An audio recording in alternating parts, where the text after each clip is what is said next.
And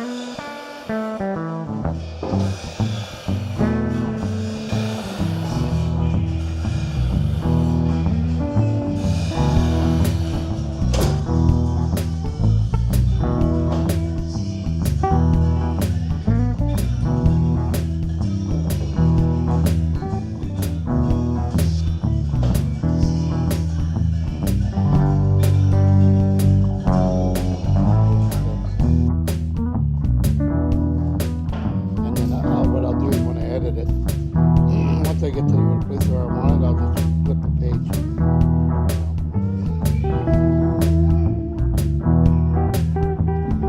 Yak, yak, yak, yak, yak, yak. This is all on tape right now. You could, yes. I'll do another one like that. No, you don't have to. Oh, you could. Yeah, that's good.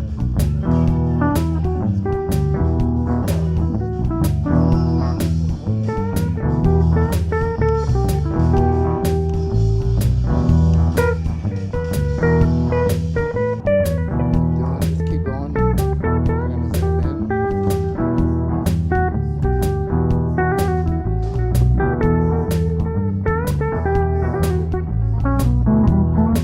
Good stuff. Thanks.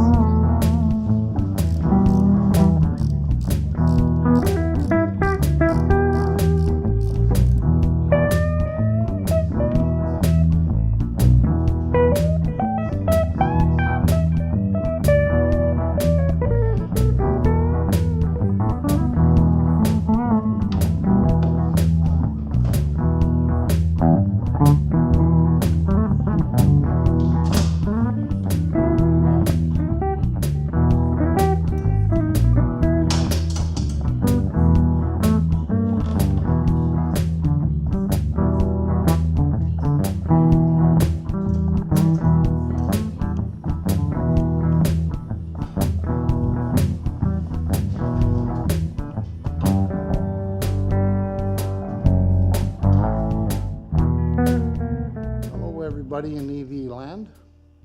This is Michael Bertrand coming to you from beautiful South Shore of Montreal.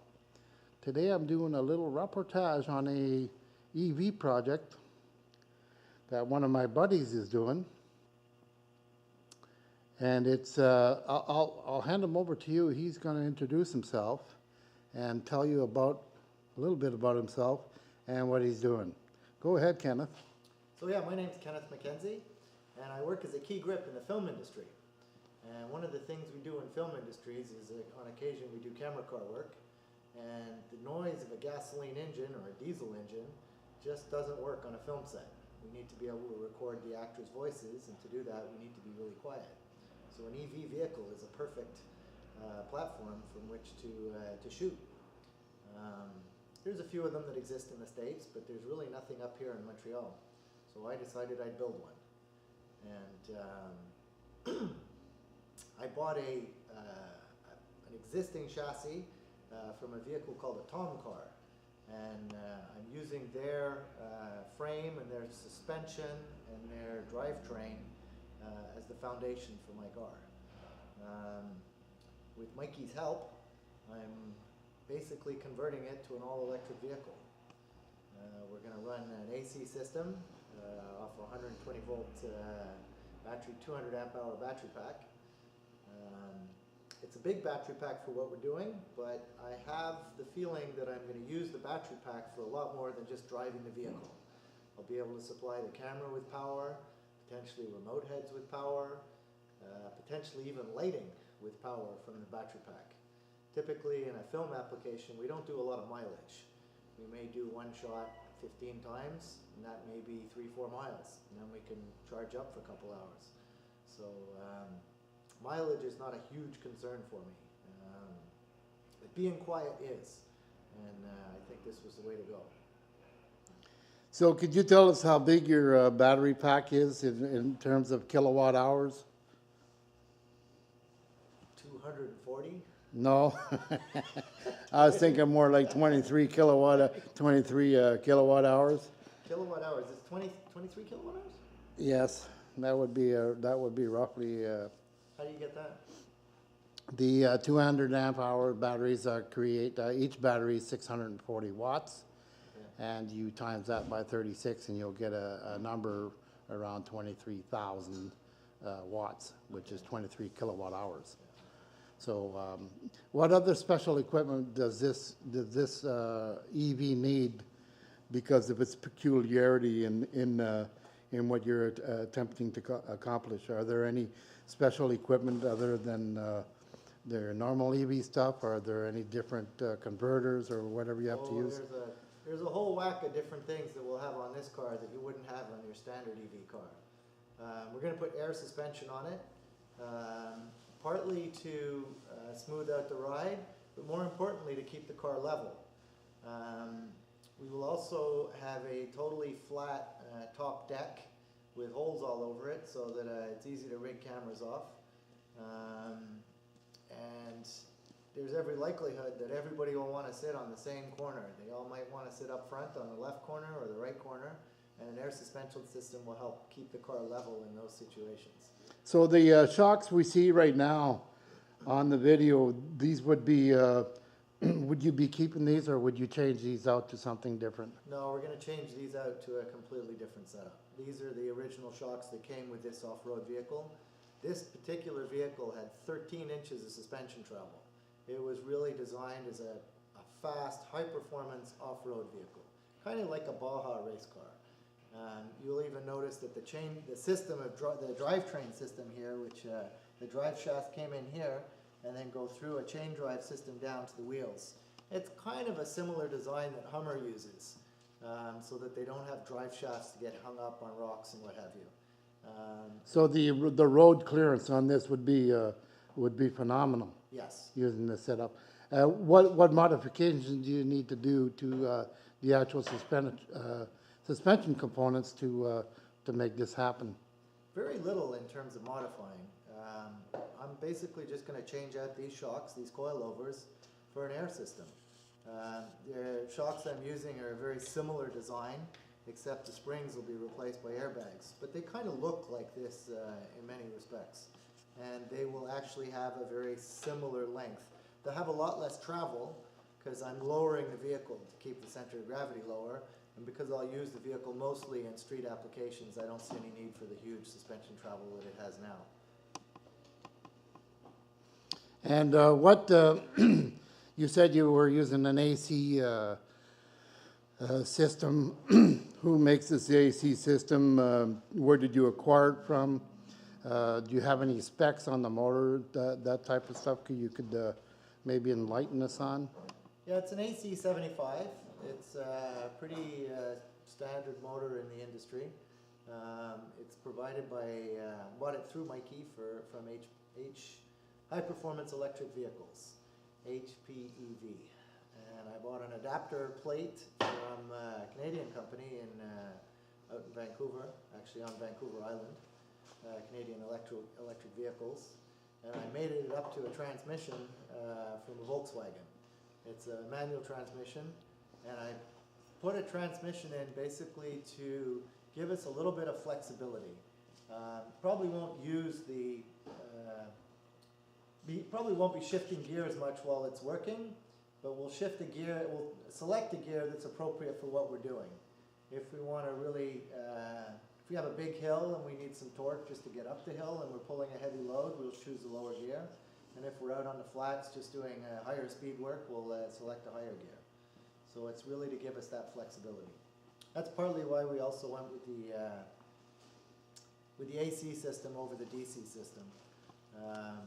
The AC system will give us a little bit more flexibility that we wouldn't have got out of the DC system.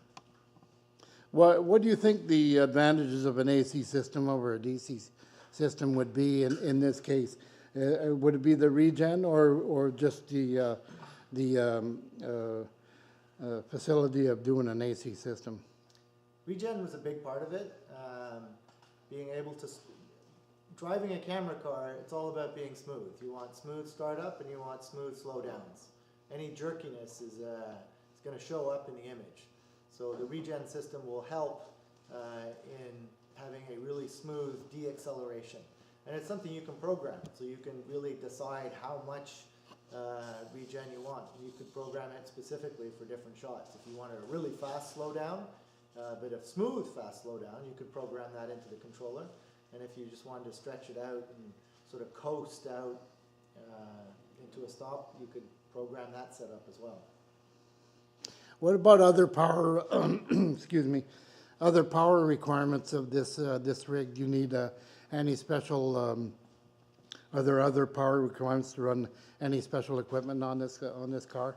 Yeah, there's a bunch of specialty stuff on it. I have a 12-volt system, which is going to be supplying basically the car functions, so the horn, the lights, the indicators, the air compressor. I also will use that 12-volt system to supply power to cameras. Some of the cameras, mostly the new digital ones, are all using 12 volts.